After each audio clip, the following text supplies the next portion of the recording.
నమస్కారం. కృష్ణతేజ వార్తలకి స్వాగతం. ముందుగా వార్తల్లోని ముఖ్యాంశాలు. తిరుపతిలో ఆర్టీసీ అభివృద్ధికి ప్రభుత్వం ప్రత్యేక కృషి. ఎమ్మెల్యే ప్రకటన. ప్రయాణికుల సౌకర్యార్థం కొత్త సర్వీసులు ప్రారంభం. పర్యాటక రంగంలో గైడర్లదే కీలక పాత్ర అన్న ఆర్డీఓ వీరబ్రహ్మం. తిరుపతిలో ముగిసిన గైడర్ల శిక్షణా తరగతులు. యువత ఉపాధి అవకాశాలకు పెద్దపీట. ఎస్సీ ఎస్టీ సబ్ప్లాన్ చట్టాన్ని వెంటనే అమలు చేయాలి. ఏపీ వ్యవసాయ కార్మిక సంఘం డిమాండ్. తిరుపతిలో జరిగిన దళిత గిరిజనుల ప్రాంతీయ సదస్సు. తుఫాన్ బాధితులను ఆదుకునేందుకు ప్రజలు ముందుకు రావాలి. చిత్తూరు ఆర్డీఓ పిలుపు. విరాళాల సేకరణకు వెళ్లే సేవకులను అలిపిరి చెక్పోస్టులో అడ్డుకున్న భద్రతా సిబ్బంది. ప్రభుత్వ అనుమతులు లేకుండా దుకాణాల్లో టపాకాయలు విక్రయిస్తే కఠిన చర్యలు. తిరుపతి ఆర్డీఓ హెచ్చరిక. దుకాణాల వద్ద భద్రతా చర్యలు చేపట్టాలి. పర్యాటక రంగంలో గైడర్లదే కీలక పాత్ర అని, పర్యాటకులను మరింత ఆకట్టుకునేలా గైడర్లు కృషి చేయాలని తిరుపతి ఆర్డీఓ వీరబ్రహ్మం కోరారు. తిరుపతిలోని ఏపీ టూరిజం కార్యాలయంలో 3 వారాల పాటు గైడర్లకు ప్రత్యేక శిక్షణ కార్యక్రమం జరిగింది. శనివారం ముగింపు సందర్భంగా జరిగిన సభలో ఆర్డీఓ ముఖ్య అతిథిగా పాల్గొని శిక్షణ పూర్తి చేసుకున్న గైడర్లకు సర్టిఫికెట్లను అందజేశారు. ఈ సందర్భంగా ఆర్డీఓ మాట్లాడుతూ భవిష్యత్తులో టూరిజం శాఖ బాగా అభివృద్ధి చెందుతుందని అన్నారు. ఈ క్రమంలోనే యువతకు ఉపాధి అవకాశాలు పెరుగుతాయని పేర్కొన్నారు. టూరిజం శాఖ అభివృద్ధికి పర్యాటకులను ఆకట్టుకునేందుకు గైడర్లదే ప్రధాన పాత్ర అని ఆర్డీఓ తెలిపారు. ఈ కార్యక్రమంలో టూరిజం శాఖ అధికారులు చంద్రమౌళి తదితరులు పాల్గొన్నారు. తిరుపతి ఆర్టీసీ సెంట్రల్ బస్టాండ్ను అత్యున్నత ప్రమాణాలతో ఆధునీకరించాలని సంబంధిత అధికారులను ఎమ్మెల్యే వెంకటరమణ కోరారు. తిరుపతి నగర ప్రజల సౌకర్యార్థం రేణిగుంట, చంద్రగిరి, రాజీనగర్, తిరుచానూరుకు ఆర్టీసీ మంగళం డిపో ఆధ్వర్యంలో ఏర్పాటు చేసిన బస్సు సర్వీసులను తిరుపతి ఎమ్మెల్యే వెంకటరమణ జెండా ఊపి ప్రారంభించారు. అలాగే తిరుపతి నగరానికి విచ్చేసే యాత్రికులు, ప్రయాణికుల సౌకర్యార్థం శ్రీనివాస బస్ స్టేషన్లో ఆర్టీసీ పురం ట్రేడర్స్ అసోసియేషన్ అధ్యక్షులు మంజునాథ్ సౌజన్యంతో ఏర్పాటు చేసిన జలశుద్ధి యంత్రాన్ని శాసనసభ్యులు ప్రారంభించారు. ఈ సందర్భంగా జరిగిన సమావేశంలో ఎమ్మెల్యే మాట్లాడుతూ ప్రపంచ ప్రఖ్యాతిగాంచిన తిరుపతి పుణ్యక్షేత్రానికి ప్రతినిత్యం వేలాది మంది యాత్రికులు, ప్రయాణికులు వస్తుంటారని తెలిపారు. ప్రజలకు రక్షిత మంచినీటి సదుపాయం కల్పించాలన్న ధ్యేయంతో దాతల సహకారంతో ఎన్టీఆర్ సుజల స్రవంతి ప్లాంట్ను నెలకొల్పడం అభినందనీయమన్నారు. బస్టాండ్ ఆవరణలో పారిశుద్ధ్యం, సౌకర్యాల మెరుగుకు ప్రత్యేక చర్యలు తీసుకోవాలని సంబంధిత అధికారులను ఆదేశించారు. అనంతరం తెలుగుదేశం పార్టీ ఆరోగ్య విభాగం జిల్లా అధ్యక్షురాలు డాక్టర్ రాళ్లపల్లి సుధారాణి మాట్లాడుతూ ప్రయాణికులు, భక్తులు కలుషిత నీరు త్రాగడం వలన అనేక వ్యాధుల బారిన పడే అవకాశం ఉందన్నారు. ఆర్టీసీ ఉన్నతాధికారుల విజ్ఞప్తి మేరకు ఆర్సీపురం ట్రేడర్స్ అసోసియేషన్ అధ్యక్షులు మంజునాథ్ 2 లక్షల రూపాయలను వెచ్చించి భక్తులకు, ప్రయాణికులకు రక్షిత మంచినీటి సదుపాయం కల్పించడం అభినందనీయమన్నారు. ఈ కార్యక్రమంలో బీజేపీ రాష్ట్ర అధికార ప్రతినిధి భానుప్రకాష్ రెడ్డి, నగరపాలక సంస్థ commissioner Sakalareddy, Tirupati chamber of commerce అధ్యక్షులు Balaji, RTC RM Maheshwar, deputy CTM Chengalreddy, RTC అధికారులు నాగసుబ్బారెడ్డి, భాస్కర్ రెడ్డి, పార్థసారథి, వెంకటరమణ, జయచంద్ర తదితరులు పాల్గొన్నారు.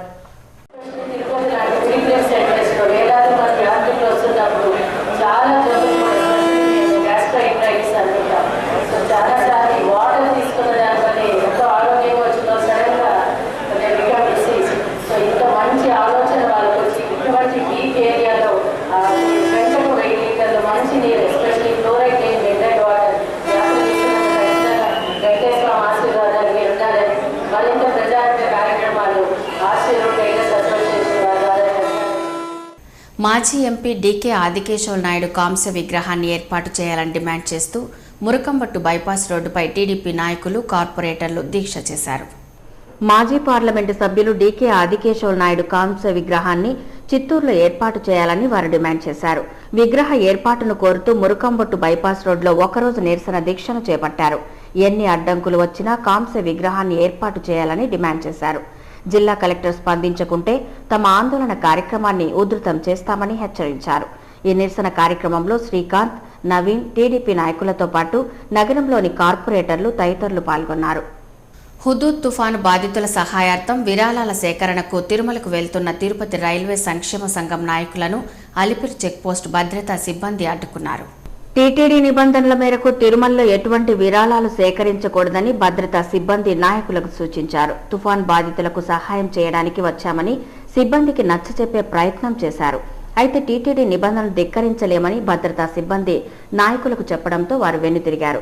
అనంతరం రైల్వే సంక్షేమ సంఘం నాయకులు మీడియాతో మాట్లాడుతూ తుఫాన్లు సంభవించినప్పుడు తమ సంఘం ద్వారా తిరుమలలోని దుకాణాలలో విరాళాలు సేకరించి బాధితులకు సహాయం చేయడం ఆనవాయితీగా వస్తోందన్నారు. అందులో భాగంగానే హుదూద్ తుఫాన్ బాధితుల సహాయార్థం విరాళాలు సేకరించడానికి తిరుమలకు వెళ్తున్నట్లు వారు చెప్పారు. అయితే భద్రతా సిబ్బంది అడ్డుకోవడం సరికాదని ఆవేదన వ్యక్తం చేశారు. హుదూద్ తుఫాను తీవ్రతతో తీవ్ర ఇబ్బందులు ఎదుర్కొంటున్న కోస్తాంధ్ర ప్రజలను ప్రతి ఒక్కరూ ఆదుకోవాలని తెలుగుదేశం పార్టీ ఆరోగ్య విభాగం జిల్లా అధ్యక్షురాలు డాక్టర్ రాళ్లపల్లి సుధారాణి కోరారు. హుద్హుద్ తుఫాను బాధితుల సహాయార్థం కమ్మవారి సంక్షేమ సంఘం ఆధ్వర్యంలో సేకరించిన ధన, వస్తు, వస్త్ర, ధాన్యం తదితర విరాళాలను బాధితులకు అందజేసేందుకు ఆ సంఘం నాయకులు సమాయత్తమయ్యారు. ఈ మేరకు గత 3 రోజులుగా తిరుపతి నగరంలో సేకరించిన పలు నిత్యావసర వస్తువులను వాహనంలో విశాఖ నగరానికి తరలించారు. ఈ వాహనాన్ని కమ్మవారి సంఘం జిల్లా అధ్యక్షులు మందలపు మోహన్ రావు జెండా ఊపి ప్రారంభించారు. ఈ సందర్భంగా డాక్టర్ సుధారాణి మాట్లాడుతూ కష్టాల్లో ఉన్న సాటి తెలుగు ప్రజలను ఆదుకునేందుకు ప్రతి ఒక్కరూ ముందుకు రావాలని పిలుపునిచ్చారు. తుఫాను ముప్పు వల్ల అతలాకుతలమైన విశాఖ నగరాన్ని చెక్కదిద్దడం, బాధితులకు పునరావాస సౌకర్యాలు ఏర్పాటు చేయడంలో ముఖ్యమంత్రి నారా చంద్రబాబు నాయుడు చూపిన చొరవ అభినందనీయమన్నారు. మంచి పరిపాలన దక్షత కలిగిన ముఖ్యమంత్రి ఆంధ్రప్రదేశ్కు దక్కడం తెలుగు ప్రజలందరికీ అదృష్టమన్నారు. ఈ కార్యక్రమంలో కమ్మ సంఘం జిల్లా అధ్యక్షులు మందలపు మోహన్ రావు, నాయకులు మస్తాన్ నాయుడు, సుబ్బరాయుడు, ఆర్సి మునికృష్ణ తదితరులు పాల్గొన్నారు. అందరూ అన్ని రంగాలకు చెందిన వారు ఎవరి శక్తి కొద్దికి వాళ్ళు అక్కడ మనందరం వెళ్ళలేకపోయినా ప్రత్యక్షంగా ఎవరో ఒకరి ద్వారా సహాయం అందించుకుంటున్న వాళ్ళందరి మనసులకు మనస్ఫూర్తిగా కృతజ్ఞత తెలియజేస్తూ, ముఖ్యంగా ఇక్కడ ఒక్క విషయం ప్రతి ఒక్కరు కూడా ఆలోచిస్తున్నారండి. ఇంత విపత్తు సంభవించినప్పుడు అంత గొప్ప స్థానంలో ఉన్న ముఖ్యమంత్రి గారు అన్నిటిలో తానే అక్కడ కూర్చొని వాళ్ళ కన్నీళ్లు తుడుస్తూ. ప్రముఖ సంగీత విద్వాంసులు చిత్తూరు సుబ్రహ్మణ్యం స్మారక దినోత్సవ వేడుకలు స్థానిక త్యాగరాజ మండపంలో ఘనంగా జరిగాయి.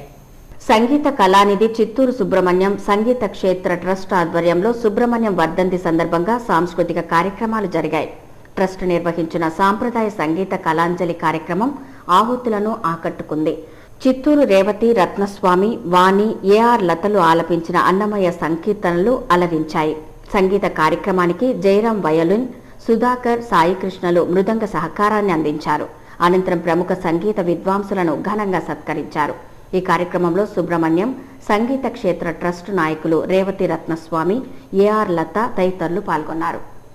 విశాఖ తుఫాను బాధితులను ఆదుకునేందుకు మానవతా దృక్పథంతో ప్రతి ఒక్కరూ ముందుకు రావాలని చిత్తూరు ఆర్డీఓ పెంచల కిషోర్ కోరారు.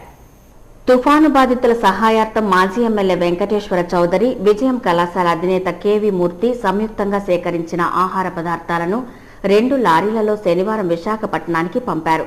చిత్తూరు ఆర్డీఓ జెండా ఊపి లారీలను ప్రారంభించారు. ఈ సందర్భంగా ఆయన మాట్లాడుతూ బాధితులను ఆదుకునేందుకు ప్రజలు స్వచ్ఛందంగా ముందుకు రావాలని ఆయన పిలుపునిచ్చారు. శ్రీవారి ఆశీస్సులను పొందుటకు తాను తిరుమలకు వచ్చానని, స్వామిని దర్శించుకోవడం సంతోషంగా ఉందని ప్రముఖ తమిళ నటుడు సంతానం అన్నారు. శ్రీవారి దర్శనార్థం శనివారం తిరుమలకు వచ్చిన ప్రముఖ తమిళ హాస్య నటుడు సంతానం స్వామిని దర్శించుకున్నారు. శనివారం ఉదయం స్వామివారి నైవేద్య విరామ సమయంలో వీఐపీ బ్రేక్ దర్శనంలో స్వామిని దర్శించుకున్నారు. టీటీడీ ఆలయ అధికారులు దర్శన వసతి సదుపాయాలు కల్పించారు. హుద్హుద్ తుఫాను బాధితుల సహాయార్థం రేణిగుంటలో మండల అధికారులు, యువత సంయుక్తంగా విరాళాల సేకరణ చేపట్టారు. రేణిగుంట మండల పరిషత్ కార్యాలయం నుంచి రేణిగుంట పురవీధులలో తుఫాను బాధితులను ఆదుకోవాలంటూ నినాదాలు చేస్తూ విరాళాలను సేకరించారు. అనంతరం వారపు సంతలో ప్రతి కూరగాయల దుకాణంలో విశాఖ, విజయనగరం వాసులను అతలాకుతలం చేసిన తుఫాను బీభత్సాన్ని వివరిస్తూ వారిని ఆదుకోవాలని కోరుతూ విరాళాలను సేకరించారు. ఈ సందర్భంగా ఎంపీపీ స్వాతి మాట్లాడుతూ తుఫాను బాధితులను ఆదుకోవడంలో అందరూ భాగస్వాములు కావాలని కోరారు. తమ వంతు వస్తు, ధన రూపంలో విరాళాలు అందచేయాలని కోరారు. అనంతరం మండల ఉపాధ్యక్షురాలు సుజాత మాట్లాడుతూ మానవతా దృక్పథంతో అందరూ తుఫాను బాధితులను ఆదుకోవాలని అన్నారు. చంద్రబాబు నాయుడు తుఫాను బాధితుల కోసం విశాఖలోనే ఉండి బాధితులకు అన్ని విధాల సహాయ సహకారాలు అందిస్తున్నారని తెలిపారు. సేకరించిన విరాళాలను డీడీ రూపంలో సీఎం రిలీఫ్ ఫండ్కు పంపించనున్నట్లు ఎంపీడీఓ రాధమ్మ తెలిపారు. అనంతరం రేణిగుంట పట్టణ తెలుగుదేశం పార్టీ అధ్యక్షులు వెంకటేష్ చౌదరి మాట్లాడుతూ ఈ నెల 12వ తేదీ వచ్చిన హుద్హుద్ తుఫాను కారణంగా విశాఖ, విజయనగరం జిల్లాలు పూర్తిగా దెబ్బతిన్నాయని, ప్రతి ఒక్కరూ తమ వంతు సాయం చేయాలని ఆయన కోరారు. ఈ విరాళాల సేకరణలో తెలుగుదేశం పార్టీ నాయకులు మాణిక్యాలరావు, మహబూబ్ బాషా, ఈఓపీఆర్డీ రూపారాణి, మాజీ ఎంపీపీ సూరిబాబు తదితరులు పాల్గొన్నారు. తిరుపతి కేంద్రంగా అక్టోబర్ 25, 26, 27 తేదీల్లో నిర్వహించ తలపెట్టిన AP anganwadi workers and helpers association రాష్ట్ర మహాసభలను వాయిదా వేసినట్లు ఆ సంఘం రాష్ట్ర అధ్యక్షులు హరికృష్ణ తెలిపారు. తిరుపతి ప్రెస్ క్లబ్లో శనివారం ఏర్పాటు చేసిన పాత్రికేయుల సమావేశంలో AP anganwadi workers and helpers association అధ్యక్షులు హరికృష్ణ మాట్లాడారు. హుద్హుద్ తుఫాను బీభత్సంతో ఉత్తరాంధ్ర జిల్లాలో అతలాకుతలమై ఆ ప్రాంత ప్రజలు తీవ్ర ఇబ్బందులు ఎదుర్కొంటున్నారని పేర్కొన్నారు. అలాగే రాష్ట్ర ప్రభుత్వం నిర్వహిస్తున్న జన్మభూమి సభలకు రాష్ట్ర వ్యాప్తంగా ఆయా ప్రాంతాల్లో పనిచేసే అంగన్వాడీలు హాజరు కావాల్సి ఉన్న నేపథ్యంలో రాష్ట్ర మహాసభలను వాయిదా వేయడం జరిగిందన్నారు. తిరిగి నవంబర్ 9, 10, 11 తేదీల్లో 3 రోజుల పాటు తిరుపతి అంగన్వాడీ మహాసభలు కొనసాగుతుందని ఆయన పేర్కొన్నారు. ఈ సభలలో బాలింతలు, చిన్నపిల్లలు, గర్భిణీలకు అందజేసే పౌష్టికాహార నాణ్యత లోపం, అంగన్వాడీల పని గంటలు తదితర అంశాలపై సుదీర్ఘంగా చర్చించి భవిష్యత్ కార్యాచరణ ప్రణాళిక రూపొందిస్తామన్నారు. ఈ విలేకరుల సమావేశంలో ఏఐటీయూసీ నాయకులు PL Narasimhulu, Sridhar, AP Anganwadi association నాయకులు ప్రియదర్శిని, అరుణ, మంజుల, విజయ, పుష్ప తదితరులు పాల్గొన్నారు. గిరిజన విద్యార్థుల సమస్యలను పరిష్కరించాలని కోరుతూ శనివారం చిత్తూరులోని కలెక్టర్ కార్యాలయం వద్ద ధర్నా చేశారు.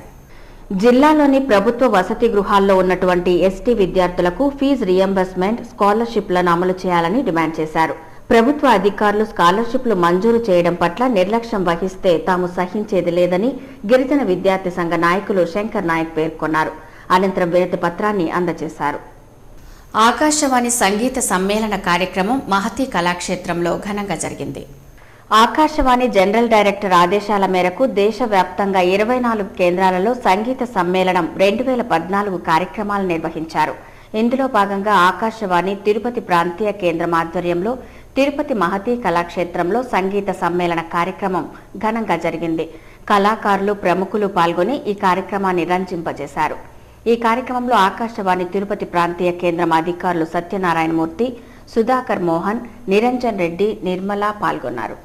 అక్టోబర్ 19న శ్రీ సంజీవిని సామాజిక సేవా సమితి 5వ వార్షికోత్సవ సభ నిర్వహిస్తున్నట్లు ఆ సమితి వ్యవస్థాపక అధ్యక్షులు మల్లికార్జునరావు తెలిపారు. తిరుపతి ప్రెస్ క్లబ్లో శనివారం ఏర్పాటు చేసిన పాత్రికేయుల సమావేశంలో ఆయన మాట్లాడారు. శ్రీ సంజీవిని సామాజిక సేవా సమితి ఏర్పాటు చేసిన 5 సంవత్సరాల కాల వ్యవధిలో పలు సామాజిక సేవా కార్యక్రమాలు నిర్వహించడం జరిగిందన్నారు. ఇందులో భాగంగా 5వ వార్షికోత్సవాన్ని పురస్కరించుకొని విద్యార్థులలో సృజనాత్మకతను పెంపొందించేందుకు పాఠశాల విద్యార్థులకు చదరంగం, భరతనాట్యం, అన్నమయ్య సంకీర్తనలు తదితర సాంస్కృతిక కార్యక్రమాల పోటీలు నిర్వహించినట్లు తెలిపారు. ఈ పోటీల్లో గెలుపొందిన విద్యార్థులకు ఈ నెల 19న తిరుపతి మహతి కళాక్షేత్రంలో జరిగే శ్రీ సంజీవిని సామాజిక సేవా సమితి 5వ వార్షికోత్సవ సభలో బహుమతులు ప్రదానం చేస్తామన్నారు. ఈ కార్యక్రమానికి ముఖ్య అతిథులుగా రాష్ట్ర అటవీ శాఖ మంత్రి Bojjala Gopalakrishna Reddy, Tirupati MLA Venkataramana, Telugu Desam party senior నాయకులు గాలి ముద్దుకృష్ణం నాయుడు తదితరులు హాజరు కానున్నట్లు వెల్లడించారు.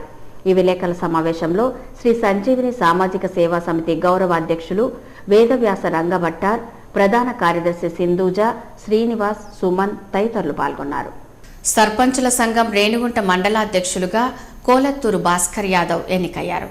సర్పంచుల సంఘం కార్యవర్గ సమావేశం శనివారం రేణిగుంట మండలంలోని కమ్యూనిటీ హాల్లో నిర్వహించారు. ఈ సందర్భంగా మండలంలోని సర్పంచులు తూకివాకం సర్పంచ్ కోలత్తూరు భాస్కర్ యాదవ్ను సర్పంచుల సంఘం మండల అధ్యక్షులుగా ఏకగ్రీవంగా ఎన్నుకున్నారు. ఉపాధ్యక్షులుగా గాజుల మండ్యం సర్పంచ్ శ్రీరాజ్, కార్యదర్శిగా ఆర్ మల్లవరం సర్పంచ్ మునిశేఖర్ రెడ్డి, కోశాధికారిగా కొట్రమంగళం సర్పంచ్ దామోదర్ రెడ్డి, సహాయ కార్యదర్శిగా కరకంబాడి సర్పంచ్ కొండమ్మలను ఏకగ్రీవంగా ఎన్నుకున్నారు. ఈ సందర్భంగా అధ్యక్షులు కోలత్తూరు భాస్కర్ యాదవ్ మాట్లాడుతూ రేణుగుంట మండలంలో జరిగే అభివృద్ధి పనులలో సర్పంచులకు తమ వంతు సహాయ సహకారాలు అందిస్తామన్నారు. సర్పంచులపై వస్తున్న ఒత్తిడులను ప్రభుత్వం దృష్టికి తీసుకెళ్లి పరిష్కరించేలా కృషి చేస్తామని తెలిపారు. ఈ సమావేశంలో మండలంలోని సర్పంచులు పాల్గొన్నారు. విముక్త చిరుతల కక్ష ఆధ్వర్యంలో తిరుపతి ఇందిరా మైదానంలో నిర్వహించిన విద్యా హక్కుపై మహా సదస్సు జరిగింది. విద్య వ్యాపారం అవుతున్న నేటి సమాజంలో పేద మధ్యతరగతి ప్రజలకు ఉన్నత విద్య అందని ద్రాక్షగా మిగులుతోంది. ఈ నేపథ్యంలో తిరుపతి కేంద్రంగా విముక్త చిరుతల కక్ష ఆధ్వర్యంలో విద్యా హక్కుపై మహా సదస్సును నిర్వహించింది. శనివారం సాయంత్రం స్థానిక ఇందిరా మైదానంలో జరిగిన ఈ సదస్సులో మాజీ పార్లమెంటు సభ్యులు, వీసీకే జాతీయ అధ్యక్షులు, తిరుమా వలవన్ తదితరులు హాజరై ప్రసంగించారు. ఈ కార్యక్రమంలో వీసీకే నాయకులు, కార్యకర్తలు పాల్గొన్నారు. లైసెన్సులు లేకుండా నిబంధనలకు విరుద్ధంగా బాణాసంచాలు విక్రయిస్తే కేసులు నమోదు చేసి కఠిన చర్యలు తీసుకుంటామని తిరుపతి ఆర్టీఓ వీరబ్రహ్మం పేర్కొన్నారు. దీపావళి పండుగను పురస్కరించుకుని నగరంలో బాణాసంచాల దుకాణాల ఏర్పాట్లపై ఆర్టీఓ కార్యాలయంలో సమీక్షా సమావేశం జరిగింది. ఈ సందర్భంగా అర్బన్ డీఎస్పీ రవిశంకర్ రెడ్డి మాట్లాడుతూ నగరంలో 5 ప్రాంతాల్లో టపాకాయల విక్రయానికి అనుమతించినట్లు ఆయన పేర్కొన్నారు. ప్రధానంగా ఇందిరా మైదానం, రైతు బజార్, Nehru municipal high school ground, LIC office వద్ద మైదానాల్లో టపాకాయల దుకాణాలను ఏర్పాటు చేసేందుకు అనుమతి ఇచ్చినట్లు పేర్కొన్నారు. ఈ మైదానాల్లో మాత్రమే టపాకాయల దుకాణాలను విక్రయించుకునేందుకు అనుమతులు ఇచ్చినట్లు తెలిపారు. నిబంధనలకు విరుద్ధంగా లైసెన్సులు లేకుండా బాణాసంచాలు విక్రయిస్తే అట్టివారిపై కఠిన చర్యలు తీసుకోబడుతుందని డీఎస్పీ రవిశంకర్ రెడ్డి తెలిపారు. ప్రభుత్వ అనుమతులు లేకుండా ఇళ్లలో, దుకాణాలలో బాణాసంచాలు విక్రయిస్తే అట్టివారిపై చర్యలు తీసుకోవడంతో పాటు వారి దుకాణాల లైసెన్సులు రద్దు చేయబడుతుందని ఆర్డీఓ హెచ్చరించారు. బాణాసంచాలు విక్రయించే ప్రాంతాల్లో నిబంధనల ప్రకారం భద్రతా చర్యలు చేపట్టాలని సూచించారు. అలాగే నిబంధనల ప్రకారమే టపాకాయలు విక్రయించాలని పేర్కొంటూ ఎప్పటికప్పుడు స్టాక్ వివరాలను పరిశీలనలకు వచ్చే అధికారులకు తెలపాలని ఆర్డీఓ తెలిపారు. ఈ సమావేశంలో రెవెన్యూ అధికారులతో పాటు పోలీసు అధికారులు, బాణాసంచాలను విక్రయించే లైసెన్సుదారులు తదితరులు పాల్గొన్నారు. తర్వాత ప్రతి దానికి సంబంధించి వచ్చేసి కంపల్సరీగా ఒక షాప్కి మరో షాప్కి ఇప్పుడు చెప్పినట్టు 3 మీటర్స్ డిస్టెన్స్ మెయింటైన్ చేయాలి. తర్వాత దానికి ఎంట్రన్స్ రావడానికి వెళ్ళడానికి కూడా మనకి మార్గాలు అనేది ఉండాలి. దాంతోపాటు ఇంకా ఇతర ఏమైతే చెప్పారో ఫైర్ ఎక్స్టింగ్విషర్స్ ఉండడము, తర్వాత వాటర్ ఉండడము, శాండ్ ఉండడము, ఇంకా అక్కడ నో స్మోకింగ్ ఎక్కడా కూడా అది జరగకూడదు అనమాట. ఇంకా మనకి ఈవినింగ్ టైంలో లైటింగ్ అనేది అక్కడ కంపల్సరీగా అంటే మీరు అరేంజ్ చేసుకోవాల్సిన అవసరం ఉంది. తర్వాత ఇంకా ఒకసారి ఈ యొక్క ఎలక్ట్రిసిటీ వాళ్ళు కూడా దాన్ని ఇన్స్పెక్షన్ చేయడం జరుగుతుంది. వాటర్ వీటన్నిటిని ఏమైతే ప్రికాషన్ తీసుకోవాలో వాటన్నిటిని కూడా తీసుకుంటే గత యూపీఏ ప్రభుత్వం అమలు చేసిన విధానాలనే ప్రస్తుత బీజేపీ ప్రభుత్వం కూడా అమలు చేస్తోందని సిపిఐ నేత, మాజీ ఎమ్మెల్యే రామకృష్ణ విమర్శించారు. సిపిఐ కార్యాలయంలో జరిగిన పాత్రికేయుల సమావేశంలో ఆయన మాట్లాడారు. విదేశాల్లో ఉన్న నల్లధనాన్ని భారతదేశానికి తెప్పించి పేదరికాన్ని రూపుమాపుతామన్న మోడీ మాట తప్పారని ఆరోపించారు. కార్పొరేట్ సెక్టార్కు, పెట్టుబడిదారులకు కేంద్ర ప్రభుత్వం కొమ్ము కాస్తోందని విమర్శించారు. 4 నెలల బీజేపీ పాలనలో ప్రజలకు ఒరిగిందేమీ లేదని అన్నారు. అదేవిధంగా రాష్ట్రంలో చంద్రబాబు నాయుడు ప్రజా ఆకర్షణ పథకాలతో ముఖ్యమంత్రి అయ్యారని చెప్పారు. రైతు, చేనేత, డ్వాక్రా రుణాల మాఫీ చేస్తామన్న చంద్రబాబు ఏ ఒక్కటి కూడా అమలు చేయలేదని చెప్పారు. మేనిఫెస్టోలో పొందుపరిచిన హామీలను ఎందుకు అమలు చేయలేదని ప్రశ్నించే ప్రతిపక్షాలకు రాష్ట్రం లోటు బడ్జెట్లో ఉందని సమాధానం చెప్పడం సరికాదన్నారు. ఈ సమావేశంలో సిపిఐ నాయకులు వెంకటరత్నం, రాజశేఖర్, రామానాయుడు, పెంచులయ్య తదితరులు పాల్గొన్నారు. కాబట్టి మన్మోహన్ సింగ్ ప్రైమ్ మినిస్టర్గా ఉన్నా, నరేంద్ర మోడీ ప్రైమ్ మినిస్టర్గా ఉన్నా ఎవరైతే బ్లాక్ మనీ దాచుకున్నారో వాళ్ళతో లాలూచి పడతా ఉన్నారు, వాళ్ళతో షరీక్ అవుతా ఉన్నారు, వాళ్ళ కొమ్ము కాస్తా ఉన్నారు.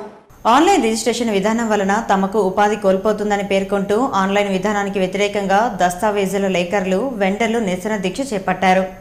తిరుపతిలోని బాలాజీ రిజిస్ట్రేషన్ కార్యాలయం వద్ద స్టాంపు వెండర్స్, రైటర్స్ చేపట్టిన నిరసన కార్యక్రమం శనివారం 2వ రోజుకు చేరుకుంది.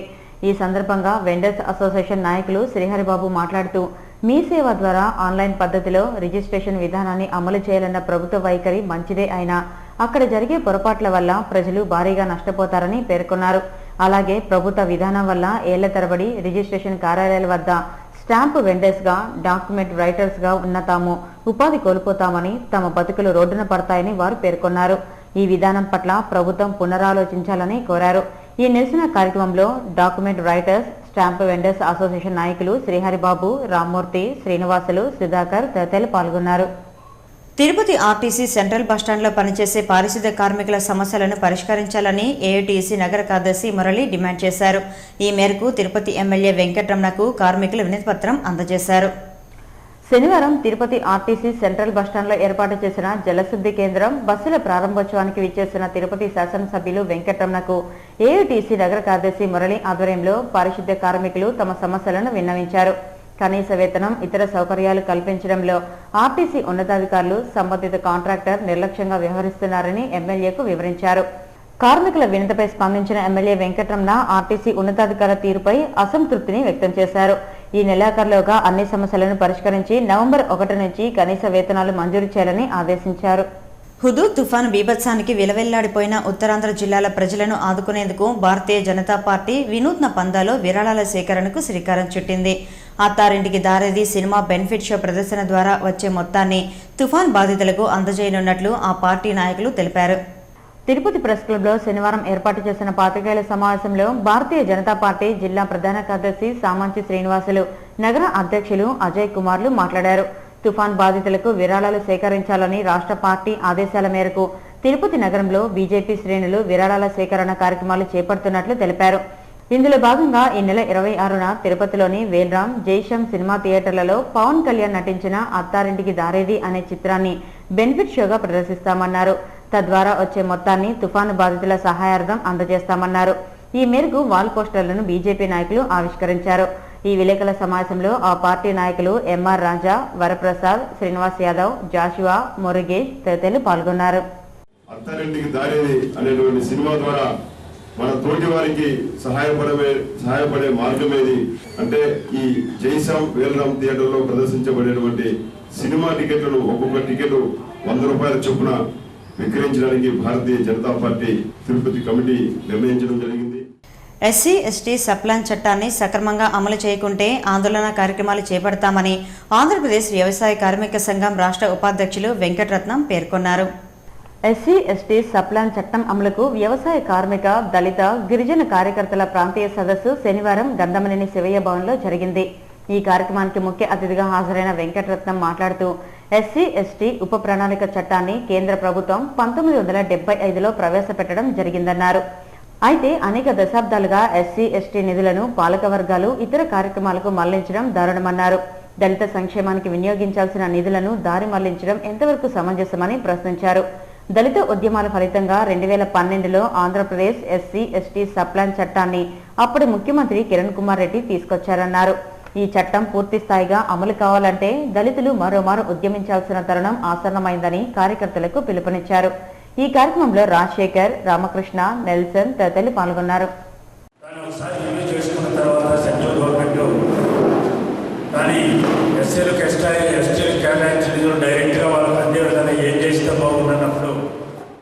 ఆంధ్రప్రదేశ్ ఆర్థిక రాజధానిగా రూపుదిద్దుకుంటున్న విశాఖ నగరాన్ని హుదూద్ తుఫాన్ కలచివేయటం బాధాకరమని శ్రీ సిద్ధార్థ ఇంజనీరింగ్ విద్యాసంస్థల అధినేత, తెలుగుదేశం పార్టీ రాష్ట్ర ఆర్గనైజింగ్ సెక్రటరీ అశోక్ రాజు పేర్కొన్నారు. బాధితుల సహాయార్థం 6 లక్షల రూపాయల విరాళం అందజేయనున్నట్లు తెలిపారు. తిరుపతి ప్రెస్ క్లబ్లో శనివారం ఏర్పాటు చేసిన పాత్రికేయుల సమావేశంలో ఆయన మాట్లాడారు. పారిశ్రామిక, ఆర్థిక, ఐటీ రంగాల్లో దినదినాభివృద్ధి చెందుతున్న విశాఖ నగరాన్ని హుదూద్ తుఫాను తీవ్రంగా నష్టపరచడం బాధాకరమన్నారు. బాధితులకు ప్రతి ఒక్కరూ తమ వంతు సహాయ సహకారాలు అందించాలని ఆయన కోరారు. శ్రీ సిద్ధార్థ ఇంజనీరింగ్ కళాశాలలకు చెందిన విద్యార్థులు, ఉపాధ్యాయులు, సిబ్బంది, యాజమాన్యం తరపున 6 లక్షల రూపాయలు విరాళం అందించనున్నట్లు పేర్కొన్నారు. ఈ మేరకు శ్రీ సిద్ధార్థ ఇంజనీరింగ్ కళాశాల చైర్మన్ అశోక్ రాజుకు ఆ కళాశాల అధ్యాపక బృందం చెక్ను అందజేశారు. ఈ మొత్తాన్ని సీఎం సహాయ నిధికి అందజేస్తామని అశోక్ రాజు పేర్కొన్నారు. రాష్ట్ర ప్రభుత్వం సమర్థవంతంగా సహాయక చర్యలు చేపడుతున్న ప్రతిపక్షాలు విమర్శలు చేయడం శోచనీయమన్నారు. అన్ని రాజకీయ పార్టీలు తుఫాను బాధితులకు అండగా నిలవాలని ఆయన కోరారు. ప్రభుత్వం యొక్క చేతోడు వాదోడు మనకు అవసరం ఉంటుంది కాబట్టి దాంతో పాటు రాష్ట్ర అభివృద్ధి కూడా మన విద్యార్థుల భవిష్యత్తు మీద డిపెండ్ అయి ఉంటుంది కాబట్టి ఇటువంటి వాటి నుంచి అధిగమించడానికి ప్రతి ఒక్కరూ సోద్భావంతో ముందుకొచ్చి విరివిగా విరాళాలు ఇవ్వాలని మనస్ఫూర్తిగా అభ్యర్థిస్తున్నాను. కార్మికుల హక్కులు, చట్టాలు, వాటి యొక్క విధి విధానాలను తెలియజేస్తూ కార్మికుల సౌకర్యార్థం రూపొందించిన న్యూ ఇండియా వర్కర్స్ కార్మిక పత్రికను శనివారం ఆవిష్కరించారు. తిరుపతిలోని రుయా ఆసుపత్రి ఆవరణలో గల ఐఎన్టీసీ కార్యాలయంలో కార్మిక పత్రిక ఆవిష్కరణ కార్యక్రమం జరిగింది. రుయా సూపరింటెండెంట్ డాక్టర్ వీరాస్వామి ముఖ్య అతిథిగా పాల్గొని పత్రికను ఆవిష్కరించారు. ఈ సందర్భంగా ఆయన మాట్లాడుతూ రుయా ఆసుపత్రిలో గల కొంతకాలంగా 4వ తరగతి ఉద్యోగుల పోస్టులు ఖాళీగా ఉన్నాయని అన్నారు. వాటిని త్వరలో భర్తీ చేసి రోగులకు మరింత సేవ చేసేందుకు కృషి చేస్తామని తెలిపారు. కార్మికుల యొక్క హక్కులు, విధి విధానాలు తెలుసుకునేందుకు ఇలాంటి మాసపత్రికలు ఎంతో తోడ్పాటు ఇస్తుందని ఆయన తెలిపారు. ఈ సమావేశంలో ఐఎన్టీసీ నాయకులు రత్నకుమార్, సిఐటియు నాయకులు కందరపు మురళి తదితరులు పాల్గొన్నారు. రాష్ట్ర గీతా రచయిత శంకరంబాడి సుందరాచార్య శత జయంతి ఉత్సవాన్ని సోమవారం నిర్వహిస్తున్నట్లు తెలుగు భాషోద్యమ సమితి నాయకులు తెలిపారు. తిరుపతి ప్రెస్ క్లబ్లో శనివారం జరిగిన విలేకరుల సమావేశంలో తెలుగు భాషోద్యమ సమితి నాయకులు మాట్లాడుతూ శంకరంబాడి సుందరాచార్య యొక్క విశిష్టతను తెలుపుతూ ప్రత్యేక సదస్సును నిర్వహిస్తున్నట్లు పేర్కొన్నారు. తిరుపతిలోని పద్మావతి మహిళా డిగ్రీ కళాశాలలో జరిగే శంకరంబాడి సుందరాచారి జయంతోత్సవం సదస్సులో తెలుగు భాష పండితులు పాల్గొంటారని తెలిపారు. తెలుగు భాష యొక్క విశిష్టతను తెలుపుతూ భావి భారత పౌరులైన విద్యార్థుల్లో తెలుగు భాష యొక్క ఆవశ్యకతను గురించి పేర్కొనబడుతుందని వారు తెలిపారు. ఈ సమావేశంలో గంగవరపు శ్రీదేవి, బాలసుబ్రహ్మణ్యం, రామచంద్రారెడ్డి, సుభద్ర, శ్రీమన్నారాయణ, రవీంద్రాచారి తదితరులు పాల్గొన్నారు. తక్కువ ధరలతో ఆహార పదార్థాలు, తినుబండారాలను అందించే సంకల్పంతో సేవ్ ఫ్యాన్సీ స్టోర్ని ఏర్పాటు చేశారు. తిరుపతిలోని వాణీనగర్లో సేవ్ స్టోర్స్ అండ్ ఫ్యాన్సీ షాప్ను ప్రముఖ కంటి వైద్య నిపుణుడు డాక్టర్ సుధారాణి శనివారం ప్రారంభించారు. తక్కువ ధరలతో ఆహార పదార్థాలను, తినుబండారాలను స్థానికులకు ఇవ్వాలన్న సంకల్పంతో దుకాణాన్ని ఏర్పాటు చేయడాన్ని అభినందించారు. ఈ కార్యక్రమంలో స్టోర్స్ అధినేత ప్రవీణ్ కూడా పాల్గొన్నారు. తిరుమల సమాచారం. తిరుమలలో భక్తుల రద్దీ పెరిగింది. శనివారం సాయంత్రానికి 36,290 మంది భక్తులు శ్రీవారిని దర్శించుకున్నారు. సర్వదర్శనానికి 24 కంపార్ట్మెంట్లలో భక్తులు వేచి ఉన్నారు. వీరికి 11 గంటల దర్శన సమయాన్ని కేటాయించారు. అలాగే నడకదారి భక్తులు 5 కంపార్ట్మెంట్లలో వేచి ఉన్నారు. వీరికి 4 గంటల దర్శన సమయాన్ని కేటాయించారు. 300 రూపాయల ప్రత్యేక ప్రవేశ దర్శన టికెట్ల విక్రయం మధ్యాహ్నం 12 గంటలకు ముగిసింది. తిరిగి ఆదివారం ఉదయం 7 గంటల నుంచి యథావిధిగా టికెట్ల విక్రయాన్ని టీటీడీ కొనసాగిస్తుంది. తిరుమలలో ఆదివారం వసతి సదుపాయాల వివరాలు ఇలా ఉంటాయి. ఉచిత గదులు 47, 50 రూపాయల గదులు 12, 100 రూపాయల గదులు 8, 500 రూపాయల గదులు 12, 600 రూపాయల గదులు 18 అందుబాటులో ఉన్నాయి. తిరుమలలో ఆదివారం భక్తుల సౌకర్యార్థం కరెంటు బుకింగ్ విధానం ద్వారా అందుబాటులో ఉండే ఆర్జిత సేవా టికెట్ల వివరాలు ఇలా ఉన్నాయి. ఆర్జిత బ్రహ్మోత్సవం అందుబాటులో లేవు. వసంతోత్సవ సేవ 16 అందుబాటులో ఉన్నాయి. సహస్ర దీపాలంకరణ సేవ 281 అందుబాటులో ఉన్నాయి. మిగిలిన సేవా టికెట్లేవి అందుబాటులో లేవు. కాగా శనివారం వివిధ ప్రాంతాల నుంచి తిరుమలకు వచ్చిన భక్తులు స్వామివారికి విరాళాలు అందజేశారు. మొత్తం 10,25,000 రూపాయలను అన్నదానం ట్రస్టుకు విరాళాలు ఇచ్చినట్లు టీటీడీ అధికారులు తెలిపారు. Tirupati bullion gold jewellery and silver merchant association సమాచారం మేరకు ఆదివారం లోకల్ బులియన్ మార్కెట్లో బంగారం, వెండి ధరలు ఇలా ఉంటాయి. 24 క్యారెట్ల అపరంజి బంగారం 10 గ్రాముల ధర 27,570 రూపాయలు. 22 క్యారెట్ల నగల బంగారం 1 గ్రామ్ ధర 2,578 రూపాయలు. వెండి 1 కేజీ ధర 38,385 రూపాయలు. రీటైల్ వెండి 1 గ్రామ్ ధర 41 రూపాయి 10 పైసలు. వార్తలు ముగించే ముందు ముఖ్యాంశాలు మరోసారి. తిరుపతిలో ఆర్టీసీ అభివృద్ధికి ప్రభుత్వం ప్రత్యేక కృషి. ఎమ్మెల్యే ప్రకటన. ప్రయాణికుల సౌకర్యార్థం కొత్త సర్వీసులు ప్రారంభం. పర్యాటక రంగంలో గైడర్లదే కీలక పాత్ర అన్న ఆర్డీఓ వీరబ్రహ్మం. తిరుపతిలో ముగిసిన గైడర్ల శిక్షణా తరగతులు. యువత ఉపాధి అవకాశాలకు పెద్దపీట. ఎస్సీ సబ్ ప్లాన్ చట్టాన్ని వెంటనే అమలు చేయాలి. ఏపీ వ్యవసాయ కార్మిక సంఘం డిమాండ్. తిరుపతిలో జరిగిన దళిత గిరిజనుల ప్రాంతీయ సదస్సు. తుఫాన్ బాధితులను ఆదుకునేందుకు ప్రజలు ముందుకు రావాలి. చిత్తూరు ఆర్డీఓ పిలుపు. విరాళాల సేకరణకు వెళ్లే సేవకులను అలిపిరి చెక్పోస్టులో అడ్డుకున్న భద్రతా సిబ్బంది. ప్రభుత్వ అనుమతులు లేకుండా దుకాణాల్లో టపాకాయలు విక్రయిస్తే కఠిన చర్యలు. తిరుపతి ఆర్డీఓ హెచ్చరిక. దుకాణాల వద్ద భద్రతా చర్యలు చేపట్టాలి. ఈ వార్తలు ఇంతటితో సమాప్తం. నమస్కారం.